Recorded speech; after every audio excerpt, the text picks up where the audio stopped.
Más del Círculo de Estudios Central, aquí en la Casa Hospitalaria, Casa de la Memoria Indómita, a quienes les agradecemos como siempre su generosa hospitalidad y los invitamos a ustedes a que consuman en la cafetería porque es una forma de apoyar al museo. En el día de hoy nos toca revisar el tema que está más que actualizado por la desaparición forzada en México y que ustedes saben que se está haciendo un esfuerzo para que se legisle esto como ya quede establecido como eso, como desaparición forzada y bueno, toda la reglamentación para hacer los castigos. Ni vivos ni muertos es una investigación periodística que revela los terribles alcances de la desaparición forzada en México, a partir de un extenso trabajo de campo a lo largo del país, así como de entrevistas a familiares de desaparecidos, politólogos, historiadores, activistas, funcionarios públicos y víctimas de desaparición. Federico Mastrogiovanni traza el mapa de un complejo fenómeno que parece no tener ni pies ni cabeza. Al rastrear la genealogía de este delito, el autor se remonta a los años 70 del siglo pasado, cuando se llevó a cabo la desaparición forzada del luchador social guerrerense Rosendo Rodilla Pacheco, en el contexto de la llamada Guerra Sucia. La línea histórica llega hasta nuestros días en los que la violencia desmedida se ha vuelto parte de la normalidad.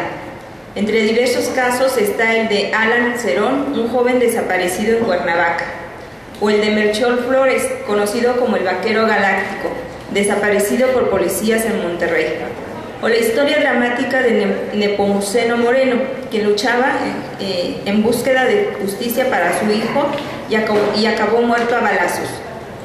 En el trágico entramado, Mastrogiovanni observa que la desaparición forzada no es un acontecimiento casual, sino que constituye una verdadera estrategia de terror que es funcional al Estado, y a través de la cual se beneficia la delincuencia organizada e incluso corporaciones petroleras transnacionales. Todo parece indicar, se apunta en una de las perturbadoras derivas del libro, que la situación aquí es peor que en la Alemania de Hitler, cuando se implementó el plan del exterminio llamado Noche y Niebla. Les damos la bienvenida a nuestros compañeros y les voy a leer una reseña de cada uno de ellos. Federico Mastrogiovanni es periodista italiano que vive y trabaja en México desde hace varios años. Se ha ocupado de organizaciones y comunidades indígenas, movimientos sociales y ambientales, migración, violación de derechos humanos y política en México y América Latina para diferentes medios internacionales. Actualmente colabora con artículos y reportajes en la revista Variopinto y el periódico brasileño Opera Mundi. Junto con Luis Ramírez es autor de documental Ni vivos ni muertos sobre desaparición forzada, que lo presentamos aquí hace unos meses, pero que no pudimos presentar el libro, por eso es que también hoy los invitamos. El periodista Jaime Avilés ha viajado por América Latina, Europa y Asia escribiendo crónicas periodísticas. Ha publicado La rebelión de los maniquíes por Grijalvo en 1991, 2 versiones de una novela, homenaje al levantamiento del EZLN, Nosotros estamos muertos en 2001 y Adiós cara de trapo en 2006, que fue traducida al francés y al italiano, así como Los manicomios del poder en 2008, y una mirada a la violencia psiquiátrica en México. Me salté unos anuncios, perdón. Tenemos sus libros de nuestros invitados, Ni vivos ni muertos, que nos dicen que tiene un costo de 250 pesos. También tenemos el libro de Pasta de Conchos, que tuvimos la presentación hace 8 días. Este está en 50 pesos. Y también el de Sucumbios. Se me fue el libro. También tenemos el libro de Sucumbios por si a alguien le interesa. Otro anuncio también que tenemos. Estos carteles nos lo acaba de traer una compañera que estaba en el plantón de Reforma. Se los vamos a obsequiar a quien desee tenerlos para que los coloquen en su casa. Y bueno, pues les agradecemos mucho su participación, su asistencia con nosotros y les damos las palabras y al final podemos hacer todas las preguntas que queramos, que esperemos que sea un debate para que estemos lo mejor informados. Muchas gracias.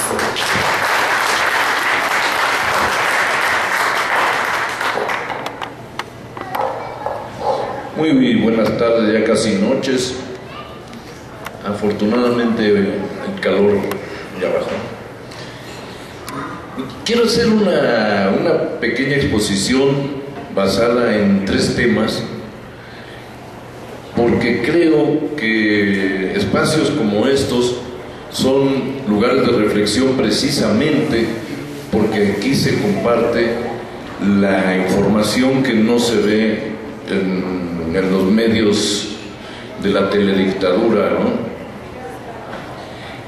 Y para entrar de una vez en materia y no perder más tiempo, yo quisiera plantear las cosas en los siguientes términos, todos los cuales tienen que ver con el libro que escribió Federico Mastrogiovanni, del cual yo tuve el honor de hacer el prólogo.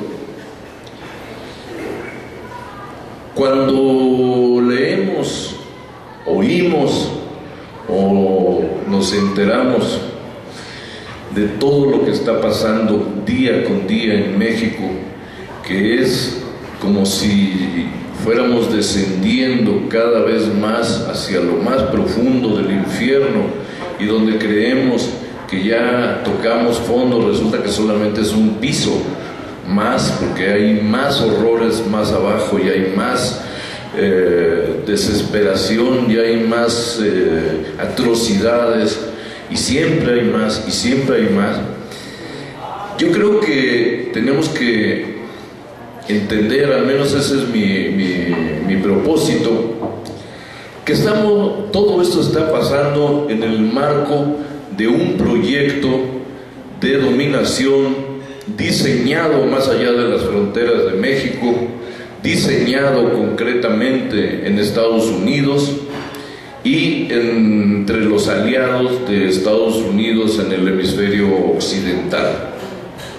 Estamos en la etapa en que se agotan los recursos naturales no renovables. Estamos en la etapa en que la humanidad se acerca a los 8.000 millones de personas en el mundo. En 1979, el director del Banco Mundial, Robert McNamara, dijo que la humanidad no podía llegar de ninguna manera a 10.000 millones porque la Tierra ya dejaría de ser viable para contener tanta gente. A partir de ahí se inventan las vacunas, se inventan las enfermedades como el ébola, el SIDA y todas esas cosas que fueron creadas en laboratorios y después las soltaron. Al mismo tiempo, o unos pocos años antes, empezó con el golpe de Estado en Chile el gran movimiento del neoliberalismo que ha producido en 3 décadas y pico. Federico nació en 79, ¿no? Bueno, 6 años antes de que naciera Federico fue el golpe de Pinochet, y desde entonces, estamos hablando que de 39 años, ¿sí? Soy malísimo para las matemáticas y no traje mi abaco, perdón, entonces soy muy inseguro cuando hablo de números y fechas, pero básicamente, ok, en estos 42 años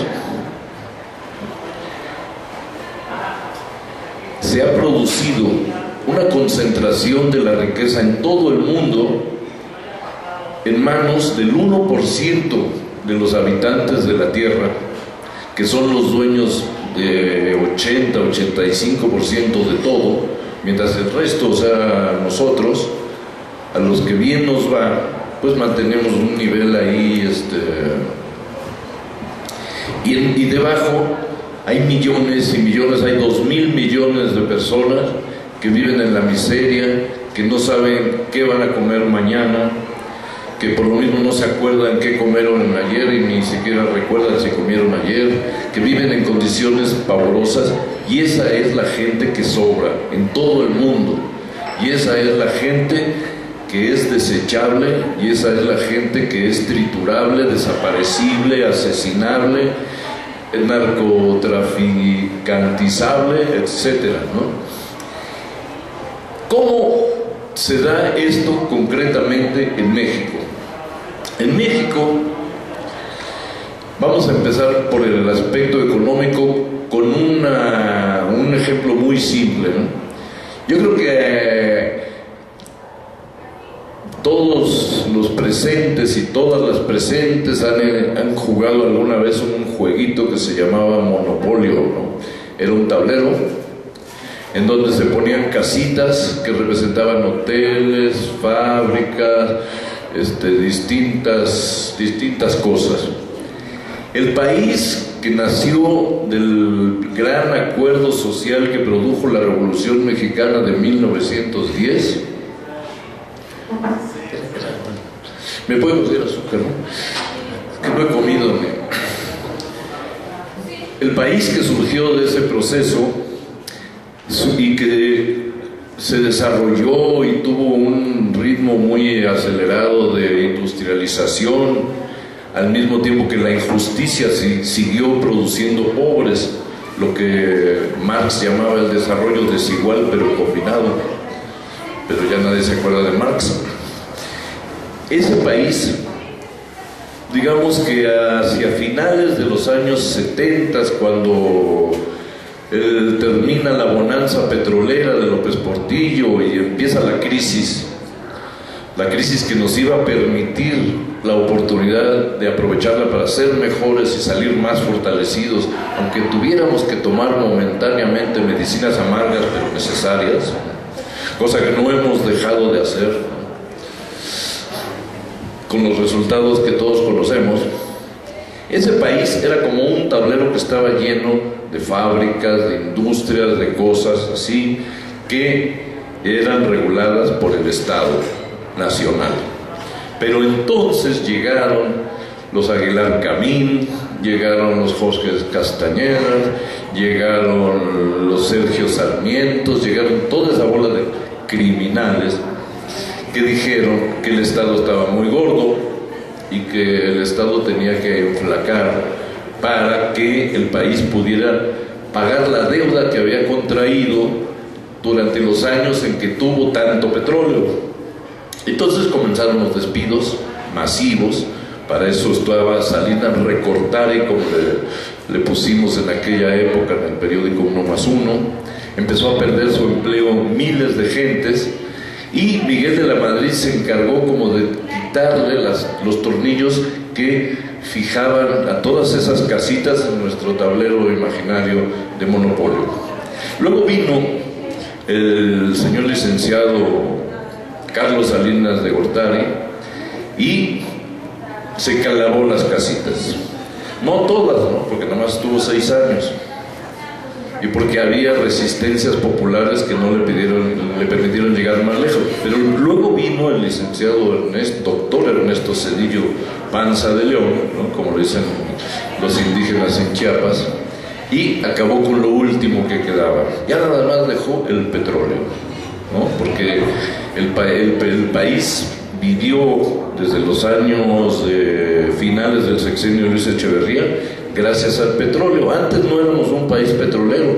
El petróleo que salía y que expropió Lázaro Cárdenas en 1938 servía básicamente para nuestras necesidades domésticas.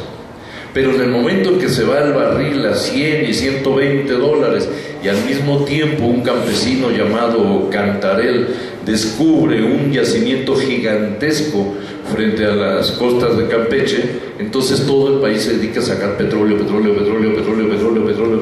¿no?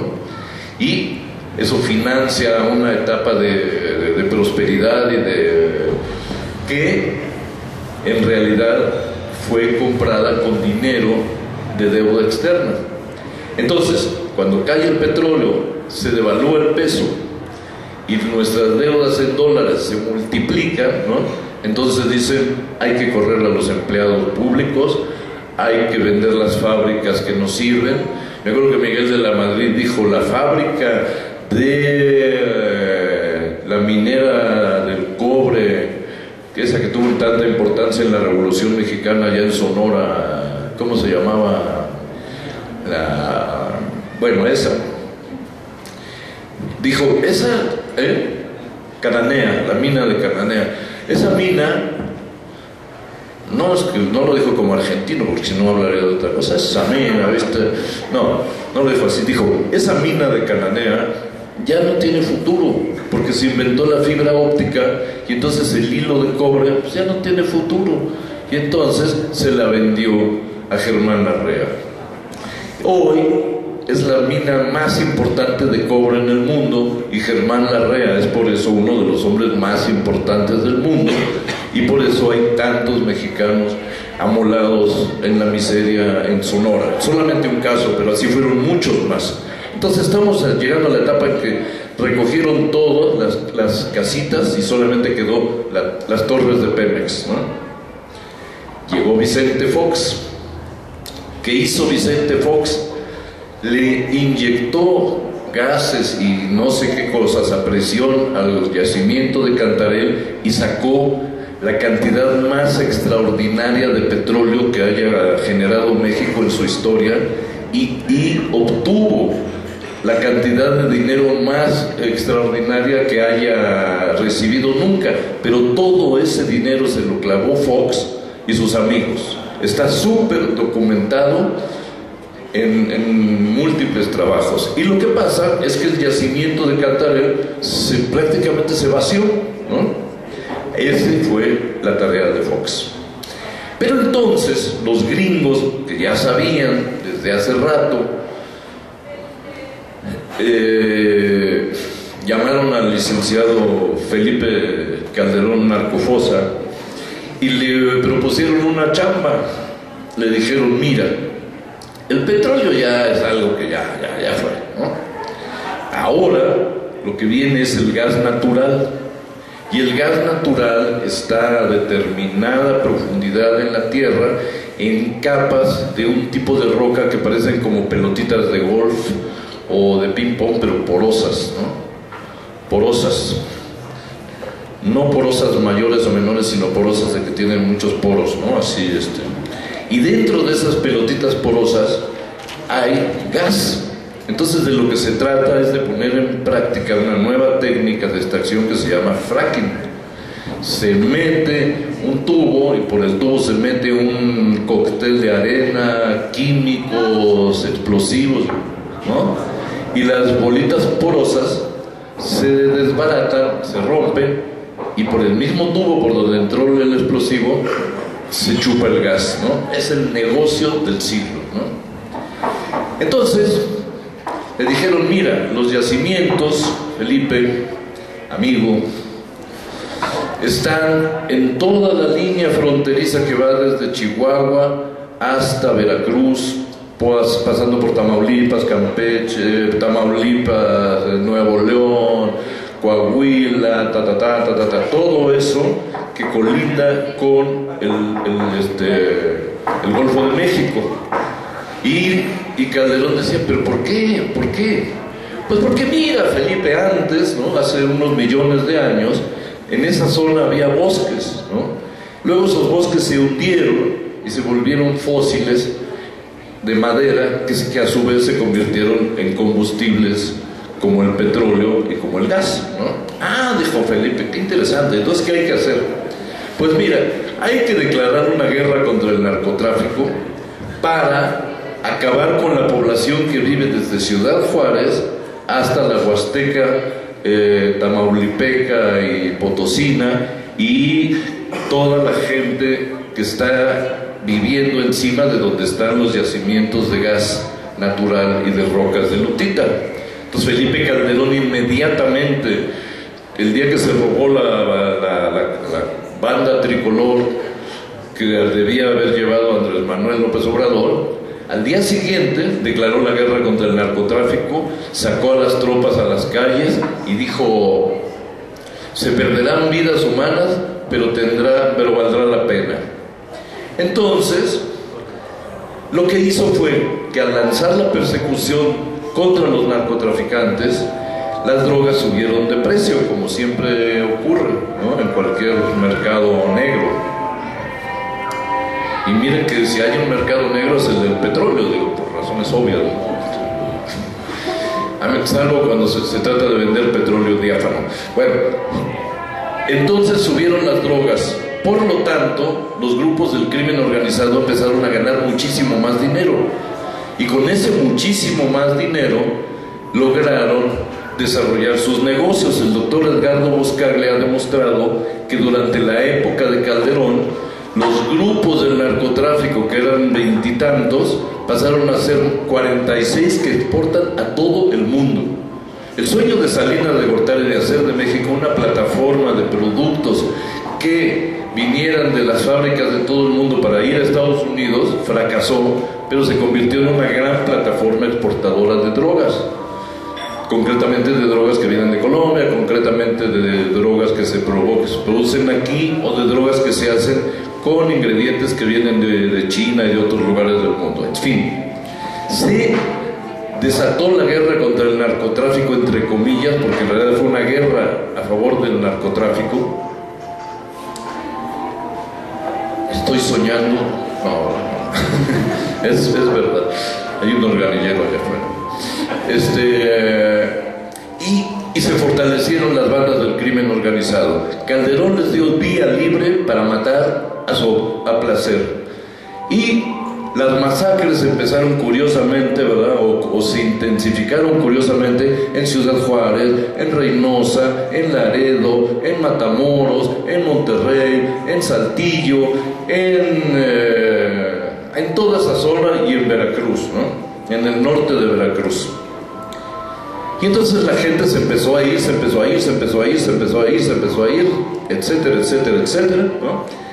Y Calderón, cuando terminó su tarea, dejó en cifras oficiales, dizque 60. ¿Se acuerdan cuando Ciro Gómez Leiva le dijo a López Obrador los supuestos 60,000 desaparecidos o muertos, ¿no?, de la guerra? Podemos tener la certeza de que Calderón, actuando con la misma eficacia de los nazis, puede haber dejado más de 200,000 muertos y quizá 500,000 de desaparecidos, que están en todas partes por todo el país. Fue una campaña de exterminio, de limpieza social, etc. Entonces Calderón terminó feliz de la vida, ¿no?, por haber cumplido su chamba, y lo premiaron con una beca en la Universidad de Harvard. Y aquí hay un detalle que yo quisiera subrayar. Y el momento que se cansen y que ya quieran oír a Federico, me dicen, pero voy a lo siguiente. El 1 de diciembre del año 2012, Felipe Calderón sale de Los Pinos con una banda presidencial distinta a la que se robó en 2006, a la que le robó a López Obrador en 2006. La banda tricolor siempre ha sido verde, blanca y colorada. Calderón se la puso colorada, blanca y verde, y se la entregó a Peña Nieto. Entonces, como Peña Nieto ya tenía fama de ser un poco retrasado mental, dijo, se puso la banda al revés, este idiota, ¿no? Pero no, la banda está perfectamente con su bandera nacional aquí bordada en hilo de oro, etcétera, etcétera, ¿no? Con su águila bordada, ¿no? Y la sigue usando, ¿no? ¿Qué quiere decir eso? Ese es un gran enigma que a mí me intriga mucho y que a nadie le importa, porque lo he preguntado como 800 millones de veces en Twitter sin tener respuesta hasta ahora. Eso yo creo que significa que hay un pacto entre los dos. Pero no importa, el asunto es que se va Calderón, se queda Peña Nieto con su banda de amigos, ¿verdad? La gran mayoría de ellos libaneses, por cierto, Karam, Basbal, no sé qué, a los cuales nunca ha criticado el doctor Jalife, que es tan duro en esos aspectos de los odios raciales. Y entonces la misión que tiene Peña Nieto es muy sencilla. Le dicen, entrega el petróleo. Pues todo fuera como eso, ¿no? Y agarra, ¿no? Y habla el secretario de Gobernachón, ¿no? Habla con los chuchos, habla con los panistas, habla, ¿no? Vamos a hacer el pacto por México para dar el petróleo, ¿no? Y para dar el petróleo primero tenemos que saber de dónde va a salir el dinero que va a pagar, que va a tapar el hoyo abierto por Pemex, porque de cada peso 40 centavos vienen del petróleo. Entonces, ¿de dónde vamos a sacar esos 40 centavos cuando el petróleo se regale a a quienes más lo necesitan, ¿no? Que son los Estados Unidos, para mantener la democracia en Occidente y promover las guerras en Oriente. Entonces hacen la reforma fiscal, nos suben los impuestos a todos. Eso se lo debemos al PRD especialmente, porque fue la chamba que le tocó. Suben los impuestos en la frontera, le rompen la economía a la frontera en toda la zona norte, y ni se diga en Quintana Roo y por allá abajo en el sur, ¿no? Que en realidad es un sur que está al norte, porque como el país tiene la forma de un cuerno, en México el sur está más bien al norte. Bueno, se desbarata la economía, nos siguen subiendo la gasolina mes tras mes tras mes tras mes, bajando los sueldos, subiendo los precios, y no logran tapar el hoyo. Entonces se dedican a pedir deuda, ¿no? A contratar deuda. Actualmente la deuda aumenta 2,000 millones de pesos al día. Yo no traje mi abaco, si no les explicaba cuánto aumenta cada minuto, ¿no? Ahorita desde que hablé ya aumentó varios millones de pesos. Y entonces, oh sorpresa, en el momento en que en el mercado internacional hay tanto petróleo disponible, porque ya es prácticamente petróleo, el petróleo de México es gringo, ¿verdad? Entonces Arabia Saudita saca su petróleo y se devalúa el petróleo. El barril cae de $100 a 30, ¿no? 40, y ahorita está así, ¿no? Entonces ya no es negocio. Y entonces tampoco ya no es negocio meter esos tubos ahí en donde están tantas personas desaparecidas, enterradas en toda la franja donde está el gas natural, ¿no? Porque ya no es negocio. Cuesta más la operación de provocar esas explosiones que obtener el gas, ¿no? Entonces esto ya no tiene ni pies ni cabeza. Y en el momento en que el señor Peña Nieto entrega el petróleo, se levanta al día siguiente y descubre que ya no tiene poder y que es un pelele frente a la comunidad internacional. Y para que no se le olvide, o para que lo entienda más profundamente, viene Iguala, viene la matanza de Iguala y la desaparición de los 43, que con todo respeto y dando por bueno lo que ustedes piensen acerca de esto, yo creo que eso no lo hizo Peña Nieto. Eso se lo hicieron a Peña Nieto para pulverizarlo ante la comunidad internacional. Es como si hubieran puesto una bomba aquí en el Liverpool de la esquina, ¿no? Y para culparlo a él y para dejarlo en la calle. Entonces a partir de eso Peña Nieto empieza: ah, no, que faltaba la refinería. No, hombre, las refinerías, ¿no? Que vamos a más gasolina. Que le vas a comprar 100,000 barriles de petróleo a los ríos. Sí, hombre. Que vas a sacar de la cárcel a Raúl Salinas de Gortari a devolverle su dinero. Sí, hombre. Que vas a... Sí, hombre. Que sí, hombre. Que sí, lo que sea, hombre, ¿no? Y entrega todo. Porque ya no existe, porque ya no tiene poder, porque ya no es nadie. Entonces el gobierno de México se desapareció. Y esa es, digamos, la situación económica en la que nos encontramos actualmente. Ahora voy a ser mucho más rápido para decir el siguiente tema. El siguiente tema es político.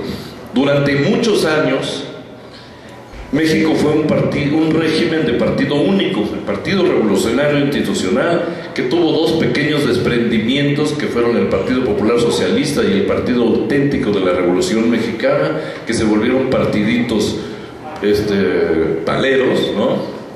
Como pasar la finta de que había una democracia. Y ahí vino el PAN, que en sus primeros años, primero que nada, quería volver a privatizar el petróleo, ¿no? O sea, lo que es la vocación, ¿verdad? Y que se mantuvo así. Cuando se acabó ese modelo de partido único, porque se levantaron los zapatistas, porque vino la crisis del 95, porque estábamos todos hartos y tal, entonces se juntaron los genios y decidieron: esto ya no es posible. Aquí tiene que haber una alternancia democrática, ¿no? Entonces, Zedillo llama a Pepe Boldenberg y le dice: inventa un nuevo instituto electoral, pero que sea chido, mano, chido, que funcione, ¿no? Que de veras sea democrático, que de veras le dé credibilidad, ¿no? Y entonces abren un corral allá en el Bajío y sale un burro de 2 patas, ¿no? Muy simpático, con unas botas acá, muy así, ¿no? Y dice, ahora tú vas a ser el presidente, manito, ¿no?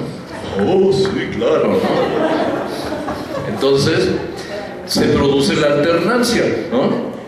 Luego el burro ese quiere poner a uno que no es tan burro, pero no es tan listo como el que se lo pasó a fastidiar. Fox quería dejar al güerito Santiago Krill, al que a mí me consta, porque yo como periodista entrevisté una vez a Fox en un viaje por carretera, y cada vez que hablaba con Krill le decía, hey, quarterback, ¿cómo va la cosa, mi quarterback? ¿No? Y así. Bueno, pero a ese quarterback se lo pasó a perjudicar Calderón, porque Calderón ya le habían ofrecido la chamba que les dije, ¿no? Y que aceptó encantado la vida. Entonces eso se llamó la alternancia.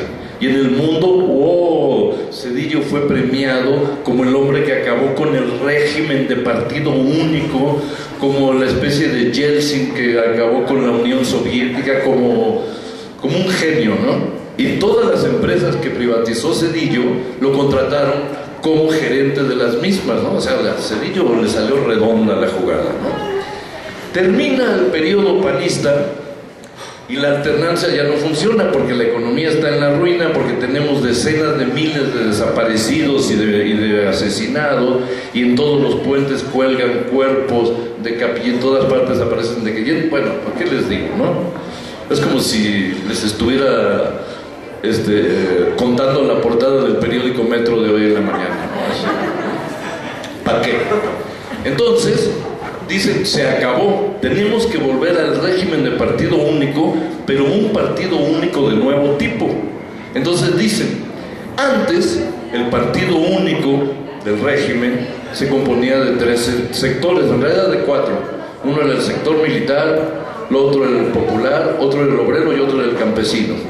Cuando el sector militar se sale, se convierte en partido auténtico de la Revolución Mexicana, puros generales ahí apolillados, ¿no? Pero ahora dicen, el nuevo partido va a tener muchos más sectores que el PRI antiguo, ¿no? Incluso el PRI va a ser uno de esos sectores, ¿no?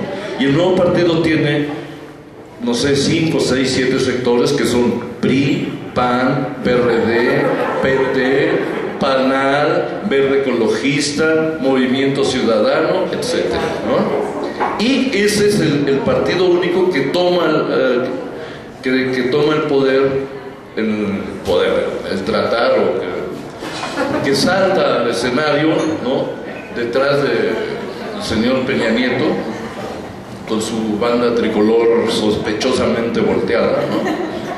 Y eso es lo que está funcionando ahorita, ¿no?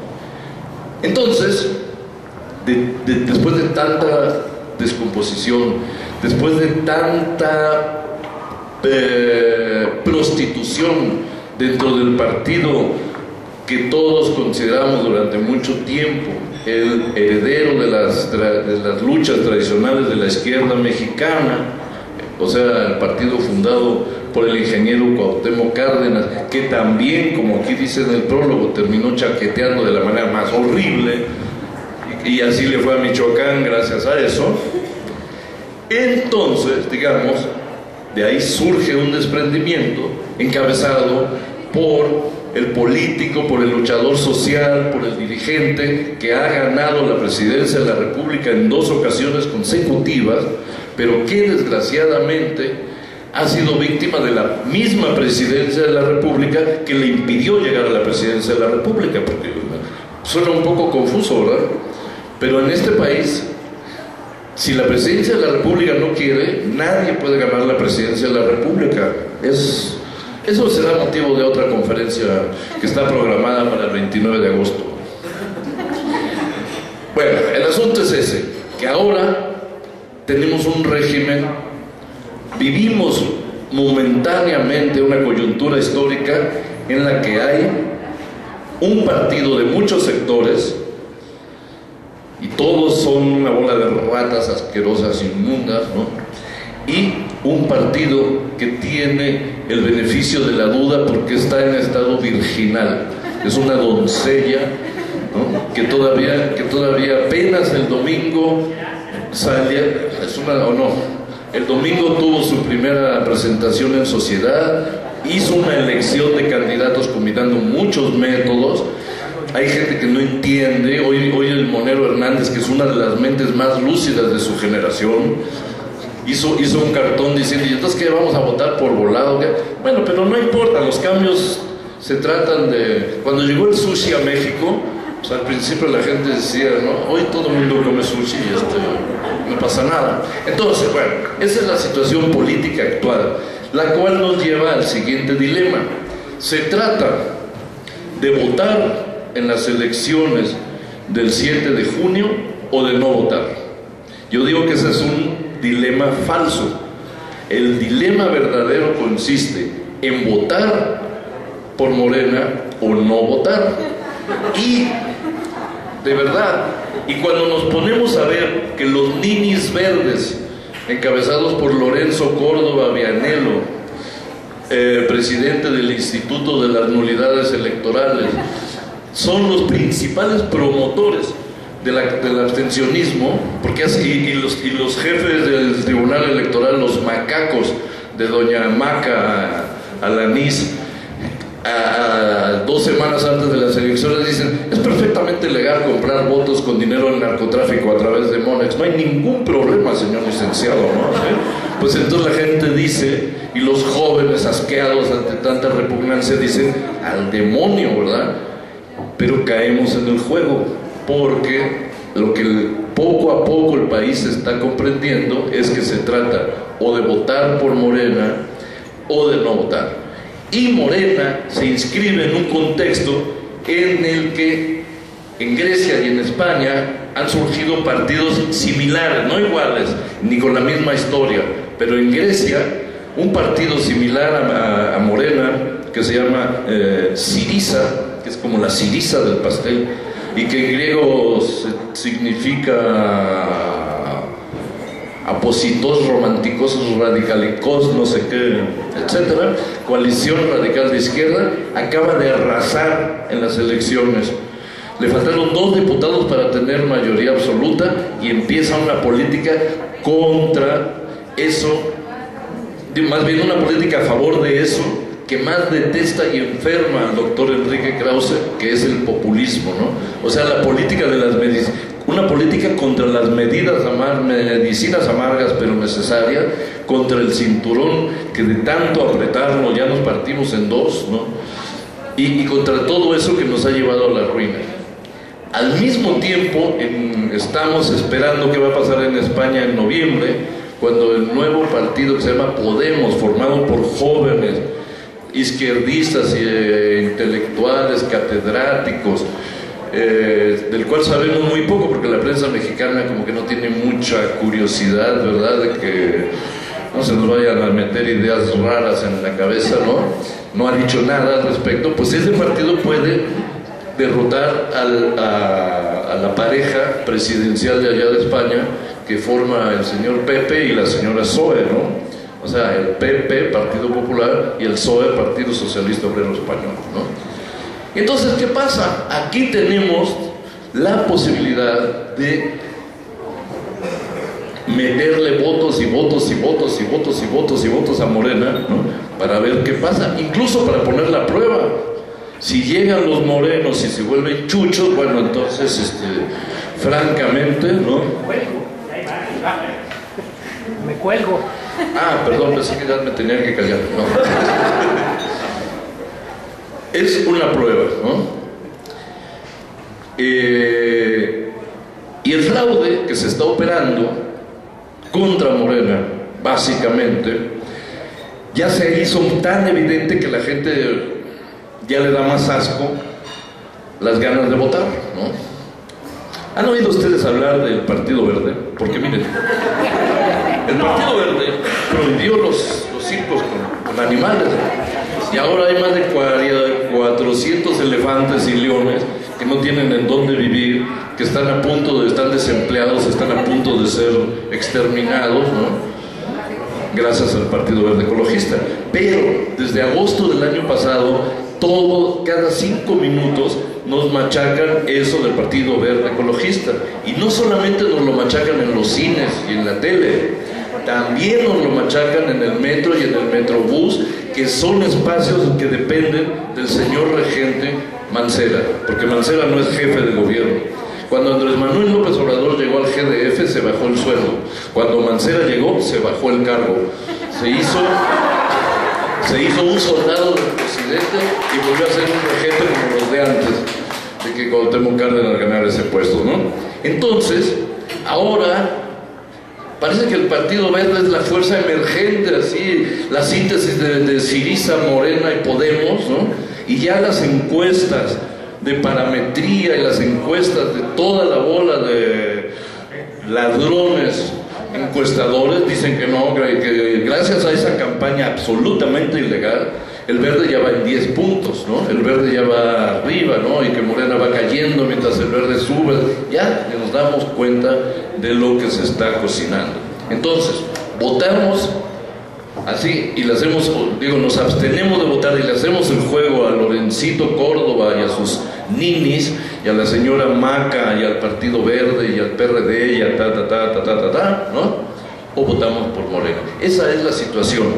Y por último quiero terminar ya nada más diciendo lo siguiente: a los que han hecho de este país primero barrer las casitas del tablero, después perforarlo para meter muertos y sacar petróleo, ¿no? Y que ahora ese negocio ya no funciona porque se devaluó todo y porque Peña Nieto ya no gobierna, ya no existe y no sé qué y no sé qué tanto. Este país está en una situación tan frágil que si el día de mañana llegan los cascos azules o llegan los gringos o llegan lo que sea, con tal de no permitir que llegue López Obrador, o si llega López Obrador, va a tener que enfrentarse con todos estos monstruos que están sueltos por todas partes, ¿no? Entonces esta es la situación en la cual una hermosa noche de febrero de 2015, en una reunión de amigos y amigas, las y los presentes, estamos aquí reunidos, ¿verdad? Y reunidas para dar a conocer en persona al autor de este libro que recorrió todo el país, excepto Tamaulipas, porque ahí nunca pudo entrar, nunca, pero es un pendiente, ¿verdad? Su próximo libro se va a llamar Tamaulipas, ¿no? Tamaulipas Forever. Este gran muchacho que fue el secretario particular de uno de los más grandes periodistas de Italia, que es Gianni Minà, quien tiene el récord de haber entrevistado a Fidel Castro durante 49 horas seguidas, y que entrevistó a Cassius Clay y que le hizo unas grandes reportajes a Maradona. Una entrevista en que Maradona dice que cuando estaba tan mal por las drogas y por todo eso, lo metieron al manicomio, y en el manicomio estaba con sus compañeros, ¿no? Y uno decía, no, yo soy Napoleón, ¿no? Y él decía, no, yo soy el general San Martín, ¿no? Y él decía, no, yo soy Maradona. ¿Qué vas a hacer Maradona? ¿Entienden? Este gran, extraordinario ser humano que estuvo en Tijuana viendo las tinajas o las cosas del pozolero, y que siguió el caso del niño de Cuernavaca que fue asesinado en Chilpancingo, y todo el proceso que desembocó en el momento en que encontraron el cadáver del muchacho, y todas esas cosas más, y que ahora está preparando una edición, la segunda edición de este libro, que va a traer todo el caso Ayotzinapa. Bueno, pues este muchacho que está aquí presente, que yo considero casi como un hijo, ¿no? Así, sobre todo porque nos parecemos muchísimo, ¿no? Es el que me va a suceder en el uso de la palabra, y al cual yo le entrego el micrófono después de agradecerle su paciencia y su atención. Muchas gracias.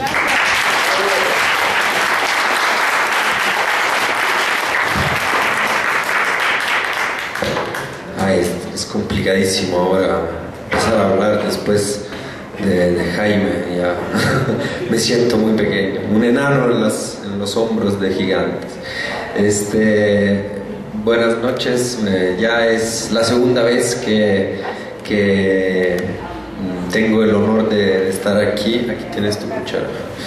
De estar aquí presentando este trabajo, y me da muchísimo gusto, y creo que lo vuelvo a repetir, ya lo dije la primera vez que me invitaron. Este lugar es un lugar muy importante por lo que es, lo que representa, lo que se hace aquí, lo que se dice, y como espacio de resistencia también, no solo de memoria, pero también la memoria es una forma de resistencia, y creo que sea necesario que existan lugares como estos. Lo que vengo a decir después de esta recopilación de las últimas décadas en pocos minutos es que sencillamente que el tema de la desaparición forzada de personas, bueno, la vez que vine todavía no había pasado lo de Iguala. Cuando estuvimos acá todavía no pasaba lo de Iguala, y vivíamos en otro país, en el sentido de que el 26 de septiembre marca una diferencia, marca una pauta. Hay un antes y un después, no por el hecho en sí de desaparecer personas, porque sabemos que en los años pasados se han desaparecido decenas de miles de personas, no sabemos exactamente cuántas, pero son muchísimas. No por esa razón, sino porque se empezó a despertar la conciencia de lo que estaba pasando. Mucha gente, la que estaba aquí, sí, pues conocía este tema y esta plaga y esta práctica bárbara, y mucha otra gente también, pero la mayoría de la población del país no consideraba estar en un estado de desaparecidos, en un país de desaparecidos antes del 26 de septiembre. Y ahora se tiene la conciencia de que sí, México es un país de desaparecidos, tanto como lo fue Argentina en su época. Y yo creo que esto es lo más importante de esa fecha, que creo que ya se volvió una de esas fechas que no necesitan el año después, ¿no? Como el 2 de octubre, ya no es necesario decir 2 de octubre de 1968, todo el mundo sabe que es el 2 de octubre, tiene que saberlo. Bueno, también el 26 de septiembre es una de esas fechas.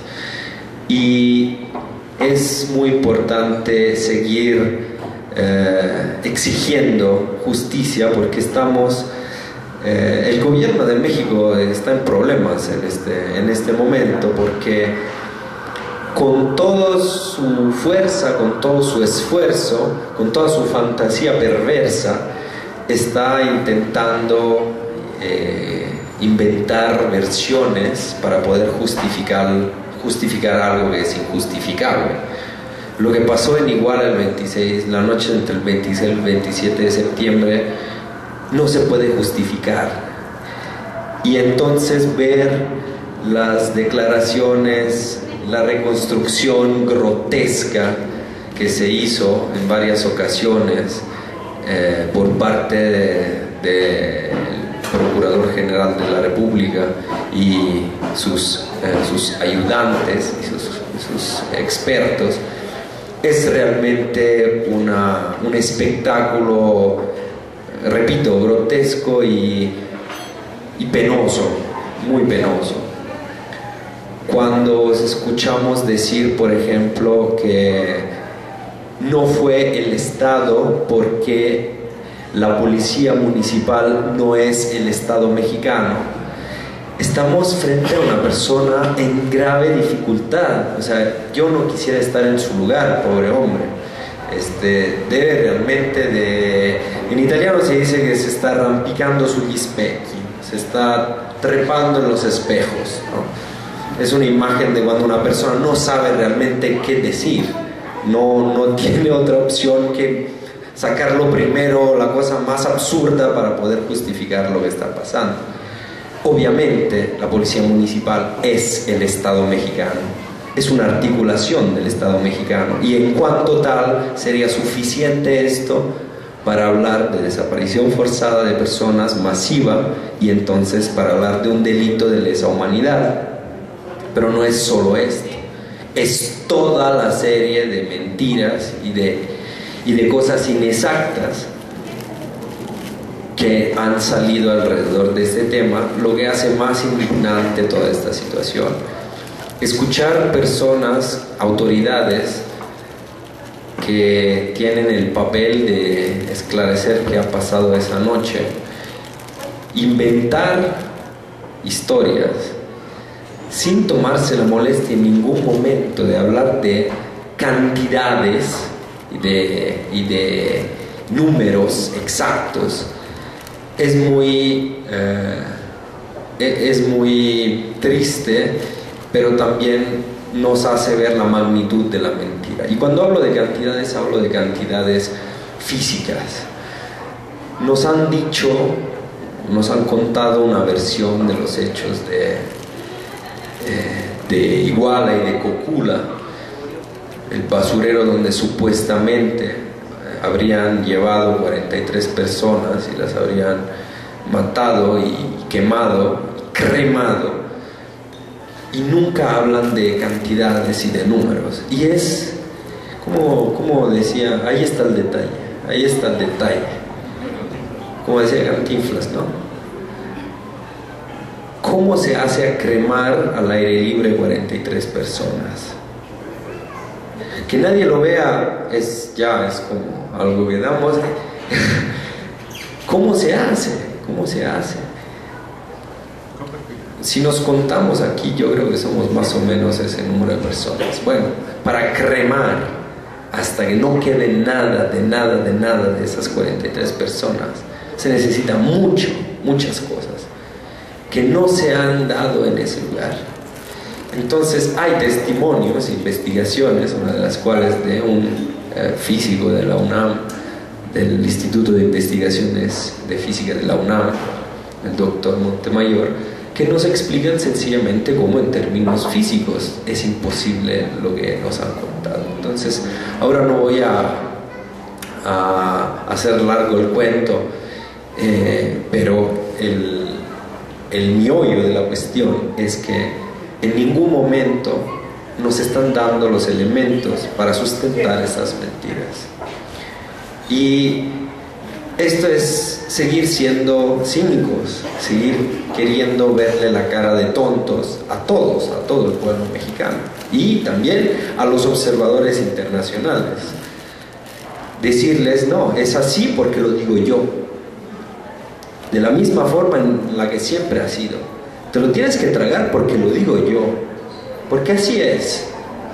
Y ya, no necesito explicarte cómo es posible llevar a poner 33 toneladas de madera en el mismo lugar para cremar a 43 cuerpos, porque me lo tendrías que explicar.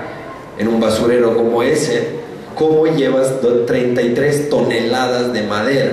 ¿Sabes cuánto son 33 toneladas de madera? Son 2 trailers completitos. ¿Cómo han llevado 33 toneladas de madera? Y esto también lo sabemos porque la cremación es una práctica que se da desde que existe el hombre. Entonces hay parámetros bastante codificados y estandarizados de cantidades de material que se tiene que quemar para poder alcanzar ciertas temperaturas, hasta la forma y el diámetro de la madera que se tiene que tener para poder llegar a tener y a mantener ciertas temperaturas. Y entonces no es algo que bueno, entonces los cremaron y ya no quedó nada. me tienes que explicar cómo. Entonces, la falta de respeto y el cinismo que se manifiesta reiterando estas mentiras y por lo menos estos datos imprecisos, que ya es muy grave, nos hacen ver cuánto nos falta el respeto a todos. Y como si no fuera suficiente, sucede lo del 26 de septiembre y aparentemente cada mes que pasa, y mañana se van a cumplir 5 meses, pasa algo para reiterar la idea de que a la clase política, yo diría en general, pero por lo menos a los que están en el gobierno, en el poder ahora, realmente no les importa nada de las consecuencias de esto. Anoche, fuimos los que no pudieron dormir a las 10 o a las 11 de la noche, nos enteramos de lo que estaba pasando en Acapulco, de la represión brutal, de los golpes, de los disparos, de los asesinatos, de las agresiones, de las detenciones arbitrarias, de las desapariciones forzadas y de las violaciones gravísimas a los derechos humanos que se siguen dando impunemente. Y esto nos habla de cuánto les importa no solo nuestra opinión y que entendamos, sino la opinión pública internacional, cuánto les importa de la legalidad, cuánto les importa de la defensa del pueblo mexicano. Aquí se trata sencillamente de hacer ver que si no nos quedamos callados, nos van a chingar. Eso es tan sencillo como esto. Y lo digo con una expresión típicamente mexicana para que sea muy claro, porque si lo digo en italiano nadie me va a entender. Entonces... ¿Cómo sería? ¿Cómo sería? ¿Cómo sería en italiano? En italiano no se traduce chingar, se diría como a romper el culo, es igual. Más o menos. Igual. Entonces el asunto es justamente no dejar que esto siga pasando, o sea, desde la perspectiva de una persona que vive aquí, que lleva varios años acá, que es de afuera pero se siente parte de una comunidad porque vive aquí. El asunto es no dejar que sigan pisoteándonos, no dejar que sigan aplastándonos. Y yo en el camino, en el recorrido que hice en estos años y sobre todo para hacer este trabajo, una de las cosas de las que estoy más convencido, hablando con gente que es víctima o ha sido víctima o que son familiares de víctimas, no solo de desaparición forzada, sino en general de violencia en este país, muchos me han dicho de formas diferentes, pero el jugo era ese: igual nos van a quitar todo, pero no les vamos a hacer fácil el juego, no se lo vamos a dejar hacer tan fácilmente. Y esto me parece una actitud bastante inteligente y digna, porque a lo mejor sí, pues de todas maneras van a ganar ellos, a lo mejor se van a llevar los recursos naturales, a lo mejor van a acabar con la agricultura, van a acabar con las especies que hay en México, o se van a acabar los recursos naturales. A lo mejor sí, porque son muy fuertes y son muy tenaces y decididos, pero no van a hacerlo fácilmente, tan fácilmente, y hay mucha gente que les va a decir que no, y que está dispuesta a pararse de pie, con la frente alta, como los jóvenes estudiantes normalistas de Ayotzinapa, y les van a decir: me tienes que matar, y nos tienes que matar a todos. Y esta me parece otra vez una actitud bastante respetable. Yo creo que de esto se trata, las actividades que se realizan para que no se quede impune el delito de Iguala, según yo son simbólicas también para que no se queden impunes los delitos que han sido la normalidad en todos estos años. Lo que decía Jaime sobre el tema de los recursos naturales es una estrategia de mediano plazo, no es algo de hoy. Es algo que viene del pasado y que necesita una serie de etapas para poderse poner en práctica.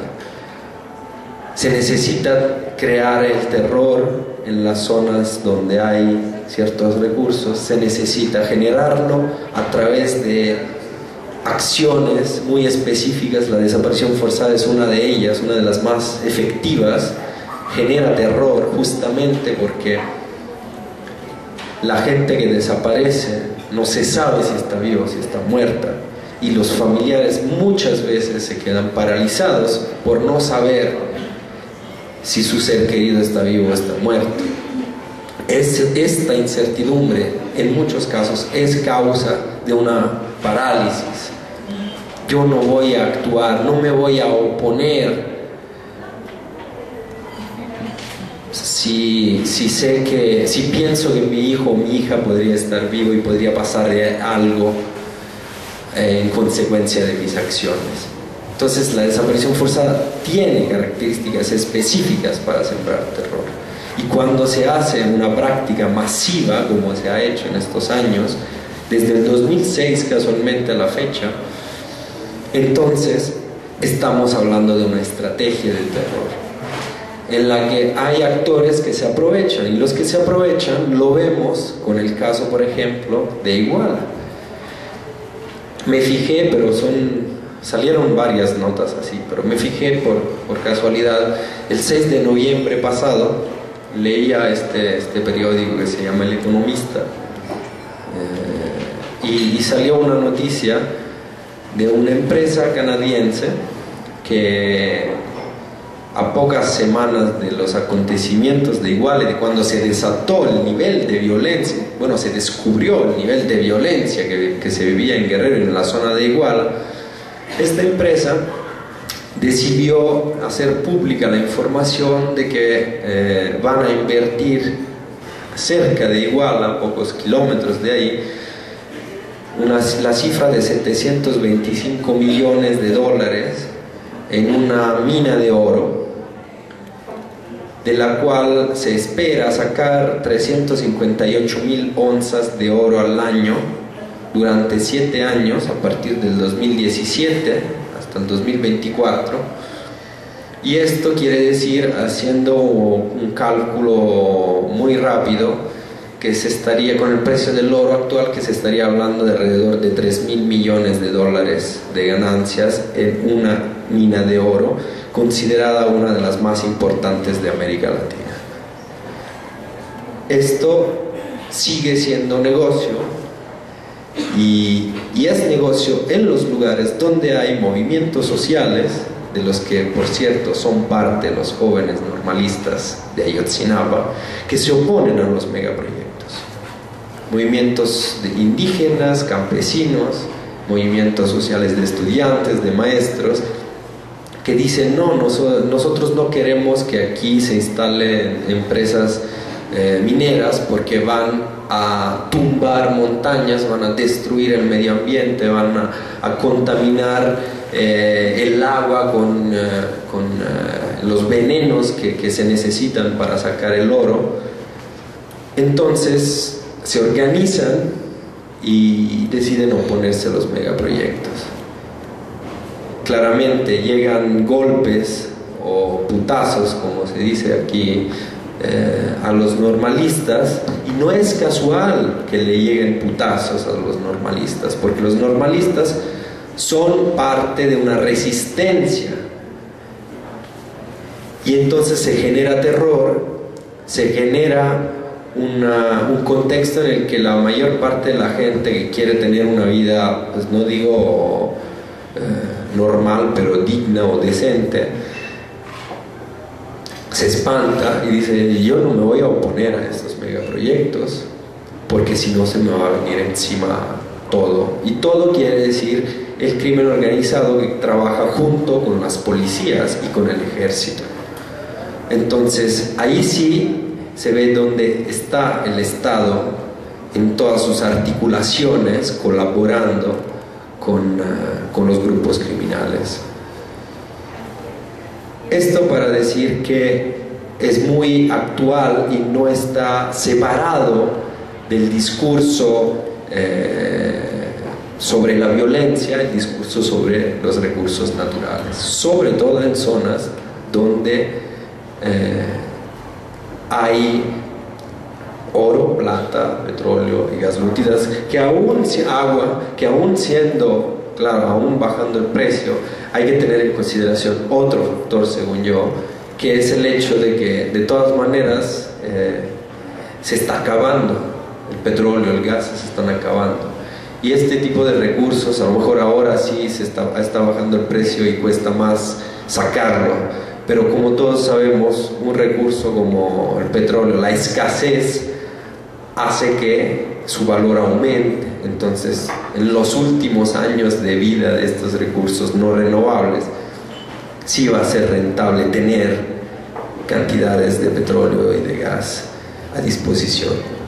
Entonces yo creo que es muy importante, y con esto cierro mi intervención, mantener alta la atención sobre el tema de los normalistas de Ayotzinapa, no solo porque es una de las páginas más oscuras y tremendas de la historia reciente de este país, sino porque representa mucho más, ya se volvió un símbolo de mucho más, y entonces es fundamental que se mantenga alta la atención y se mantenga un tema de actualidad que siga en la agenda, por lo menos periodística, no digo política, porque la política intenta en cualquier forma de esquivar el tema, sino por lo menos a la atención pública cada mes, que se recuerde y que se haga vivo lo que ha pasado el 26 de septiembre.